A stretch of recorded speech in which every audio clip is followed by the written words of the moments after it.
Poster மட்டும் ஒண்ணு விஜயை பார்க்க சொல்லணும், அப்படி இல்லைன்னா இந்த போஸ்டர் வந்து விஜய் கேட்கணும்ன்றது என்னுடைய ஆசையா இருக்கு. கொஞ்சம் படி சத்தமாவே.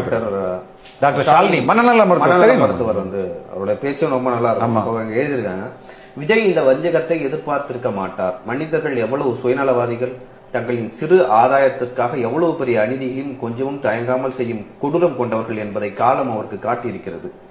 In all probability he might be reeling in the severe trauma response. அதுவும் அவர் மீது நடத்தப்படும் இந்த பிளேம் கேம் எப்பேற்பட்டவரையும் ஃப்ரீஸ் மோடுக்குள் தள்ளிவிடும்.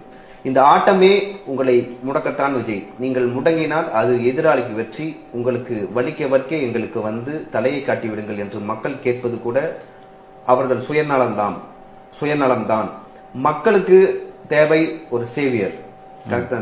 ரொம்ப நல்லா எழுதியிருக்காங்க. அதான் சொல்றேன், மக்களுக்கு தேவை ஒரு சேவியர். எல்லா சேவியர்களுக்கும் கதி ஒன்றுதான். புரட்சி, நம்பிக்கை, மக்கள் ஆதரவு, துரோகம், சூழ்ச்சி, வீழ்ச்சி, மீட்டுருவாக்கம், மேல்நிலையாக்கம், தெய்வத்துக்குள் வைத்தல். இன்று நீர் சிலுவையில் அறையப்பட்டு உள்ளீர். நாளை என்ன நடக்கும் எனும் காட்சி மாறுதலுக்காக வழக்கம் போல மக்கள் காத்திருக்கிறார்கள். அந்த மந்தைக்குள் ஒரு நல்ல மேய்ப்பன் அமையட்டும் அப்படின்னு சொல்லிட்டு. உண்மையிலேயே இதை ஏன் நம்ம இதை